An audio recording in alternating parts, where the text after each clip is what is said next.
കഴിഞ്ഞ മുഷാവറയിൽ ഒരു തീരുമാനമെടുത്തിട്ടുണ്ട്. ഒരു വളരെ വ്യക്തമായ ഒരു തീരുമാനമാണ്. പക്ഷെ അത് പത്രത്തിൽ കൊടുക്കുന്നതിന്റെ മുമ്പ് നമുക്ക് ഒന്നുകൂടെ ആലോചിക്കണമെന്ന് തങ്ങൾ ഉസ്താദ് പറഞ്ഞതിന്റെ പേരിലാണ് അത് പത്രത്തിൽ വരാത്തത്. അത്രയും വ്യക്തമായിരുന്നിട്ട് പോലും വീണ്ടും ഒന്നുകൂടെ ആലോചിച്ചിട്ട് ചെയ്യാമെന്ന് പറഞ്ഞു. അതിന്റെ അർത്ഥം എന്താണെന്ന് ചോദിച്ചാൽ, മുഷാവറ 40 പണ്ഡിതന്മാരിരുന്നു കൊണ്ട് അവർക്ക് തോന്നിയതുപോലെ ഒരു തീരുമാനവും എടുക്കാറില്ല.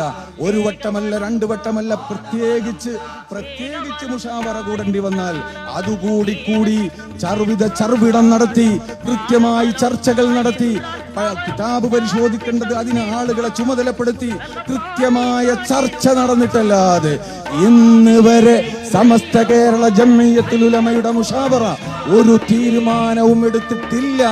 അതുകൊണ്ടാണ് ഇന്ന് വരെ അതെടുത്തൊരു തീരുമാനവും അതിന് തിരുത്തേണ്ടി വന്നിട്ടില്ല എന്ന് പറയുന്നത്.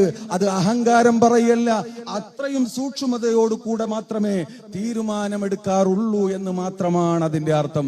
എല്ലാ തീരുമാനവും അങ്ങനെ തന്നെയാണ്.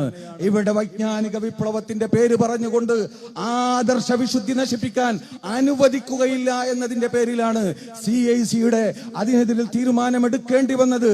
അതിനെ നശിപ്പിക്കാനല്ല, അതിൽ ആദർശ വിശുദ്ധിക്ക് കോട്ടം തരുന്നത് ഉണ്ടെന്ന് മനസ്സിലാക്കിയപ്പോൾ, അതിന് നേതൃത്വം നൽകുന്നവരിൽ അപാകതയുണ്ടെന്ന് വളരെ കൃത്യമായി ബോധ്യപ്പെട്ടപ്പോൾ 3, 4, 5 വട്ടം ചർച്ച ചെയ്തതിന് ശേഷം അവസാനം കാര്യങ്ങളൊക്കെ ബോധ്യപ്പെട്ട സമയത്ത് മഹാനായ MT ഉസ്താദ് പറഞ്ഞത്, ഇനിയും ഈ വിഷയത്തിൽ ഒരു തീരുമാനമെടുക്കാതെ മുഷാവറ പിരിഞ്ഞാൽ നമ്മുടെ ഓരോ ഖദമും അള്ളാഹുവിന്റെ ഗളബിലേക്കായിരിക്കും.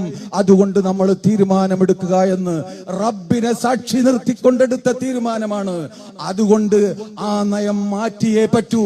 ആ നയം മാറ്റാതെ സമസ്തയുടെ തീരുമാനം മാറ്റുമെന്ന് ആരും വ്യാമോഹിക്കേണ്ടതില്ല എന്ന് ഈ അവസരത്തിൽ ഞാൻ ഓർമ്മപ്പെടുത്തുകയാണ്.